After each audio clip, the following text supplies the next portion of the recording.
Catherine Navbekti, bonjour à vous et bienvenue. Vous êtes secrétaire générale de la fédération SGEN-CFDT. Catherine Navbekti, est-ce que vous en attendez, vous, quelque chose de cette allocution présidentielle ? Syndicalement, on n'en attend pas forcément grand-chose. D'une part, parce que là où je vous rejoins, il serait de bon ton que le président n'annonce pas des choses qui n'ont absolument pas été concertées avec les organisations syndicales sur l'un ou l'autre des sujets que vous avez évoqués. Il peut annoncer l'idée qu'il a envie de concerter. Alors, dans ces cas-là, ça dépendra de la précision des annonces, parce que le président de la République nous a aussi habitués par le passé à des annonces parfois extrêmement précises et qui ne laissent plus grande place à la discussion, y compris pour ses propres ministres, ce qui pose problème. La grosse difficulté, c'est que la conflictualité, le ressentiment, le désaccord sur la réforme des retraites, il est encore très fort, non seulement au sein des organisations syndicales, mais beaucoup chez l'ensemble de nos concitoyens et concitoyennes. Et ça, nous, on le reçoit quotidiennement par nos militants, par les rencontres qu'on a avec des personnes sur leur lieu de travail. Ça ne passe pas, et ça n'est pas passé, ça n'est pas dû passer pour les salariés et les agents publics que nous représentons. J'aimerais maintenant qu'on écoute le patron de la CFDT, Laurent Berger. Il était l'invité tout à l'heure ce matin des 4V. Il est revenu notamment sur lui, ce qu'il en attend de ce discours. Et ce qui est très intéressant, c'est ce qu'il dit à la fin. Écoutez. Je pense qu'il devrait pouvoir dire qu'il comprend ce qu'il n'a pas fait, le monde du travail, ce qui s'est exprimé. Enfin, tenons compte d'un fait, il y a eu 12 journées de mobilisation avec un taux de participation massif et il n'y a eu aucune réponse, aucune attention au concret du monde du travail, à la vie concrète des travailleurs et travailleuses. Donc je ne sais pas ce qu'il va dire, évidemment, mais à minima, une volonté de reconnaissance, ce serait pas mal. À minima, une volonté de reconnaissance, ce serait pas mal. Quand on écoute ça, et j'aimerais votre sentiment, Catherine Navbekti, mais on est presque en train de se dire, ou est-ce que Laurent Berger ne se dit pas, après tout, c'est fini, on est un peu résigné, parce que vous parliez évidemment de manifestations, notamment ce soir, mais c'est quoi votre marge de manœuvre, là, au final ?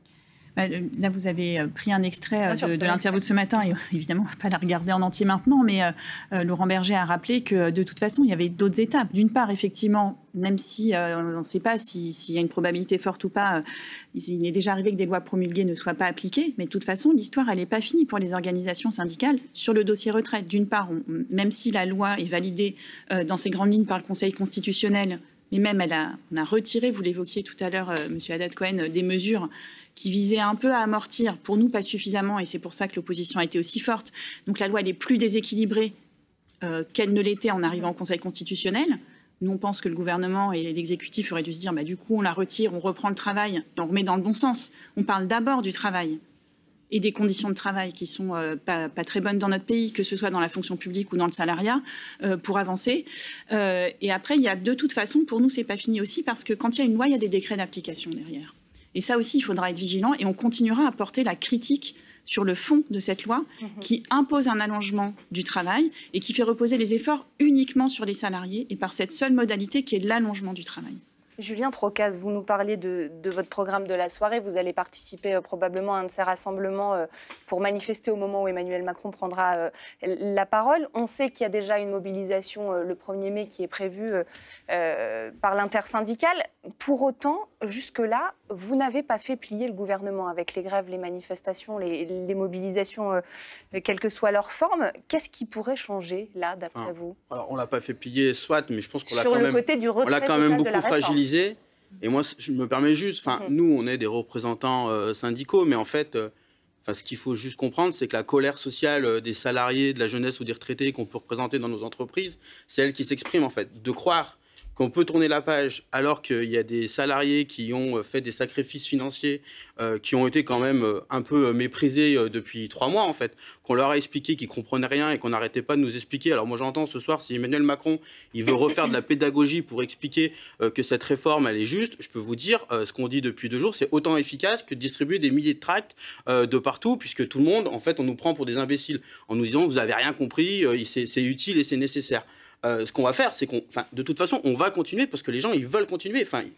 Alors, on se base sur des sondages, mais on sent bien quand on cause que les gens ne veulent pas passer à autre chose, mais même pas passer à autre chose dans les entreprises. Mais est-ce que ça va obliger, pardon de vous couper, Emmanuel Macron à lui ne pas passer à autre chose ? Enfin, je veux dire, s'il a envie de mettre en discussion la loi travail, par exemple, qu'est-ce qui va l'en empêcher concrètement ? Mais non, mais sauf qu'on est dans une situation conflictuelle. Quand on est dans une rupture et qu'on est dans un conflit, mais même dans mon entreprise. Vous savez, dans mon entreprise, la SNCF aujourd'hui, il n'y a rien qui se fait parce qu'il y a une telle colère que de toute façon, et on le dit, enfin, on a une lame de fond interprofessionnelle avec cette contre-réforme des retraites qui, rappelons-nous juste, est la réforme mère d'Emmanuel Macron qui l'a dit, c'était la réforme mère, et qui évidemment il va découler la même politique qui est rejetée par cette contre-réforme des retraites. Donc de toute façon, on ne passera pas à autre chose. Lui, s'il veut passer, il peut. Mais après, c'est toujours pareil, il y a quand même un rapport de force dans cette société, et on considère qu'on est un peu plus nombreux, évidemment, que lui, qui est quand même tout seul. Alors, pour terminer sur la question des syndicats et Emmanuel Macron, il y a cette rencontre qui a été proposée par le président de la République demain. L'intersyndicale n'ira pas. Catherine Navbekti, est-ce que ça ne va pas être un rendez-vous manqué? Est-ce que ça n'aurait pas été l'occasion de lui dire encore une fois clairement les choses en face à face? L'intersyndicale, elle a pris sa décision mûrement réfléchie. L'intersyndicale était allée à la rencontre avec la Première ministre pour rappeler les 8 unis l'opposition à la réforme des retraites et la demande de retrait. Ça n'a pas été fait. Là, le refus, il est aussi clairement parce que, Julien l'a rappelé tout à l'heure, ça fait 3 mois que les Français se mobilisent de manière massive dans la rue, de manière répétée, et qu'il n'y avait eu aucune réponse du président de la République, ni à la population, ni aux organisations syndicales qui les représentent, d'une part, mais qui aussi, il faut en être conscient, organisent de manière structurée la mobilisation. Et là où je rejoins mon camarade de Sud, Rail, c'est que ce n'est pas juste la contestation des organisations syndicales, c'est la population qui est massivement opposée à cette réforme. Et clairement, on a organisé la contestation de manière cadrée, respectueuse des règles de la République. Je pense qu'il faut qu'on s'en satisfasse tous dans le pays, que la contestation puisse s'exprimer dans un cadre respectueux des institutions.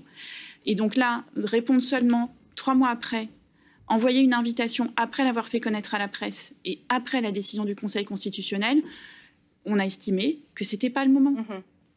Bernard Cohen-Haddad évoquait la question des seniors. On sait qu'il y avait plusieurs amendements qui étaient prévus dans la question de la réforme des retraites et qui ont été finalement retirés par le Conseil constitutionnel.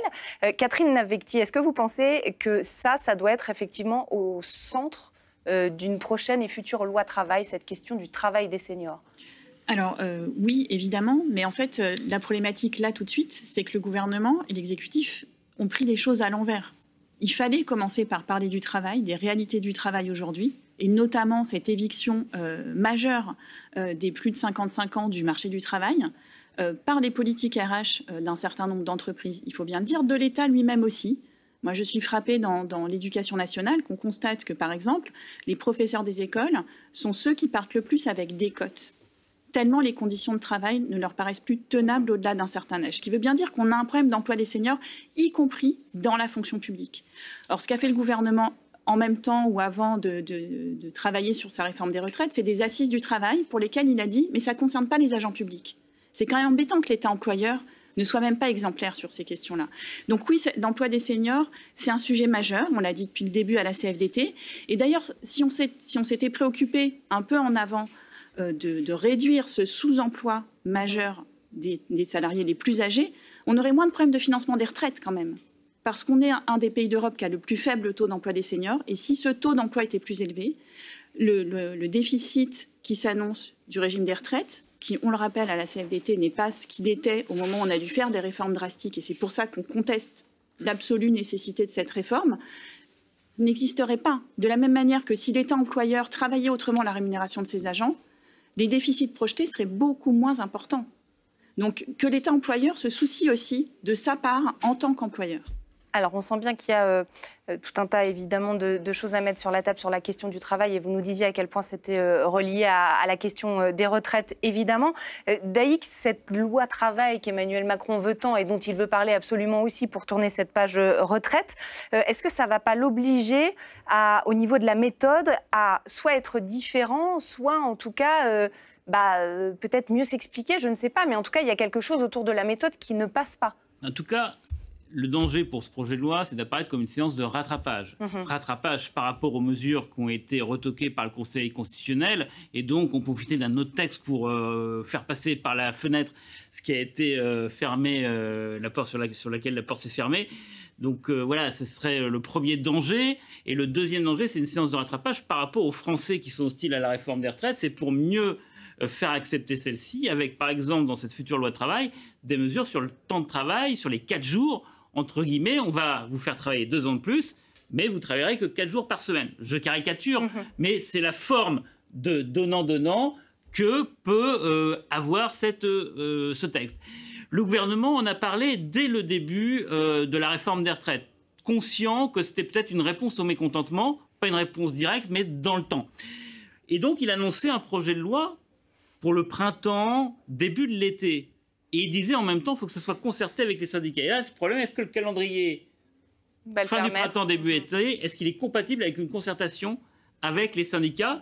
Est-ce qu'il y a une nouvelle méthode?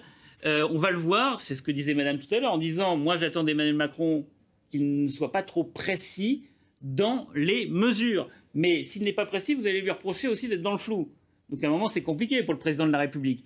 Mais en fait, vous ne voulez pas qu'il vous donne un projet de loi clé en main sur lequel vous diriez là je suis d'accord, là je ne suis pas d'accord. Vous voulez co-construire, c'est ça l'idée? Exactement, parce qu'on l'a vu par exemple sur la réforme de l'assurance chômage, où la lettre de cadrage pour la négociation entre les organisations patronales et les organisations syndicales était tellement corsetée qu'en fait, tout était presque déjà écrit avant. Et ça, ce n'est pas de la co-construction.